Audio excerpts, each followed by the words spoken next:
오늘은 제22대 국회의원 선거 날입니다. 이 나라의 일꾼을 선출하는 중요한 날이지요. 좋은 지도자가 선출되기를 우리는 기도해야 합니다. 왜냐하면 우리는 대한민국이라는 국가의 국민으로 살아가고 있기 때문입니다. 국가는 속한 국민의 안전을 보장해야 하며 국민은 그에 따르는 책임과 의무를 이행해야 합니다. 이것은 국가와 국민이 서로 지켜야 할 약속입니다. 국가란 일정한 영토와 거기에 사는 사람들로 구성되고 주권에 의한 하나의 통치 조직을 가지고 있는 사회 집단을 말합니다. 국가에는 국민과 영토, 주권의 3요소가 필요합니다. 오늘 우리가 읽은 본문의 시작은 내 하나님 여호와께서 너를 인도하사 내가 가서 차지할 땅으로 들이시고로 시작합니다. 즉 이제 이스라엘 자손들에게 국가를 이루는 영토가 주어지고 있는 것입니다. 이 땅은 하나님께서 그들의 조상에게 약속하신 땅이며 하나님께서 그들을 인도하여 들어가게 하신 땅입니다. 뿐만 아니라 이미 그 땅에 살고 있는 수도 많고 힘이 센 7 족속을 쫓아내심으로 이 땅의 소유권을 이스라엘 자손들에게 주시는 것입니다. 하나님께서는 왜 이 땅을 그들에게 주시고 계십니까? 7절에서 하나님께서 전적으로 이 백성을 기뻐하시며 택하셨기 때문입니다. 8절에서는 하나님께서 다만 너희를 사랑하심으로 말미암아 그들의 종의 신분에서 벗어나 자유가 있는 땅으로 그들을 인도하고 계시는 것입니다. 또한 하나님께서는 그들에게 복을 주사 번성하게 하실 것을 약속하셨고 지금 그 약속을 지키고 계십니다. 왜냐하면 그분은 신실하시니까요. 그래서 하나님께서는 그들을 자기 백성 삼으셨으며 그들을 성민이라고 부르고 계십니다. 하나님께서 기뻐하심으로 사랑하는 그들을 백성 삼으시고 어미새가 새끼를 그 날개 아래 품음처럼 지금 품고 계십니다.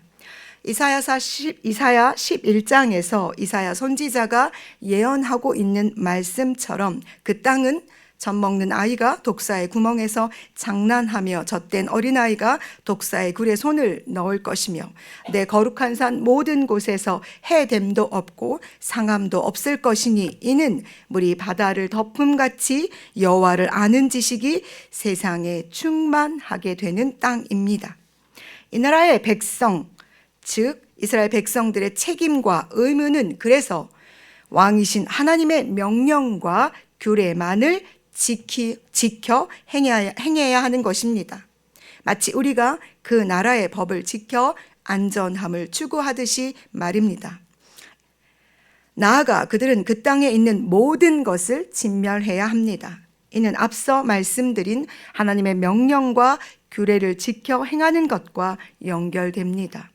세상과 주를 겸하여 섬길 수 없으니까요. 그들과 언약하지도 말고 그들을 불쌍히 여기지도 말고 그들을 그 땅에서 쫓아내야 합니다. 또한 그들과 혼인하지도 말고 서로 자신들의 자녀들을 그들과 결혼시키지도 말아야 합니다. 그들의 제단은 헐고 주상은 깨뜨리며 아살의 목상은 찍으며 조각한 우상들을 불살라야만 합니다. 여기에 모호함은 없습니다. 정확한 명령뿐입니다. 하나님의 말씀은 명확합니다. 모호하거나 불분명하지 않다는 것입니다. 단지 우리가 하나님의 말씀을 들을 때 모호하고 불분명하게 듣고 자기의 소견에 옳은 대로 해석하기 때문에 우리가 하나님 앞에 범죄자가 되는 것입니다. 물론 이러한 일들을 할 때 우리는 두렵고 불안합니다. 그래서 이만 하면 되지 않을까라는 타협점을 찾기도 합니다. 그러나 기억하십시오. 모든 것입니다. 우리의 왕이신 하나님께서 백성인 우리에게 이 모든 것을 멸하기를 결심하는 우리에게 말씀하십니다.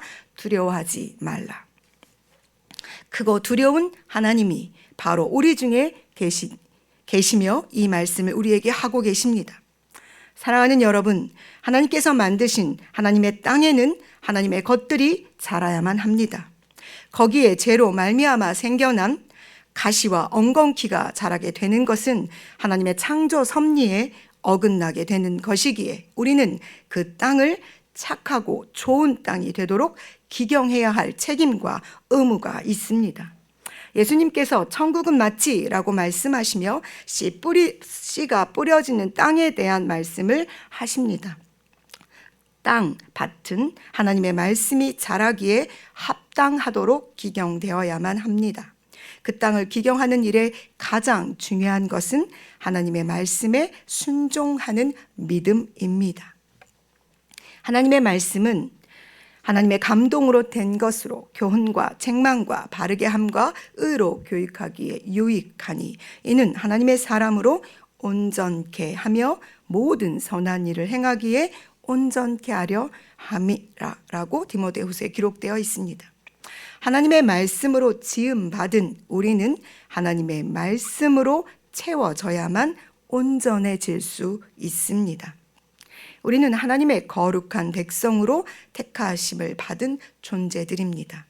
예수 그리스도로 말미암아 구원을 받았고 성령님께서 우리 안에 거하심으로 우리는 성전 성민이 되었습니다. 우리 몸은 하나님의 말씀과 성령의 임재하심 말고 가증하고 더러운 것들로 채워져서는 안 됩니다. 그것들을 멀리하고 심히 미워해야 할 것이며 진멸해야만 합니다. 모든 것을 말입니다. 사도 바울은 로마서 12장에 너희 몸을 하나님이 기뻐하시는 거룩한 산 제사로 드리라. 이는 너희의 드릴 영적 예배니라. 너희는 이 세대를 본받지 말고 오직 마음을 새롭게 함으로 변화를 받아 하나님의 선하시고 기뻐하시고 온전하신 뜻이 무엇인지 분별하라고 우리에게 권면하고 있습니다. 하나님께서는 우리를 어둠에서 불러내어 빛 가운데로 인도하셨습니다. 그리고 그 빛을 우리의 가슴에 담고 살아내기를 원하십니다. 그래서 우리는 예수님께서 우리에게 주신 이 새 생명의 삶을 오늘도 살아내야 할 의무가 있습니다. 지금까지 우리를 인도하신 그리고 수많은 시험과 이적과 기사와 강한 손과 편파를 기억하십시오. 그리고 하나님께서 미워하시는, 그래서 우리에게 멸하라고 하신 가증한 것들을 하나님 앞에서 제하고 버리고 태우기를 우리는 믿음으로 오늘도 결단해야 합니다. 우리가 하나님 앞에서 믿음으로 이 일들을 행하기를 결단할 때 하나님께서 우리를 도우실 것입니다. 그리고 우리에게 하나님의 거룩하심을 회복해 나아갈 수 있는 온전함을 허락해 주실 것입니다. 사랑하는 여러분, 오늘 하루 우리는 또 하나님께서 주시는 이 날을 통해 하나님의 온전함을 회복하는 하나님의 거룩한 성민의 삶을 배워가며 이루어 가야 할 것입니다. 기도하시겠습니다.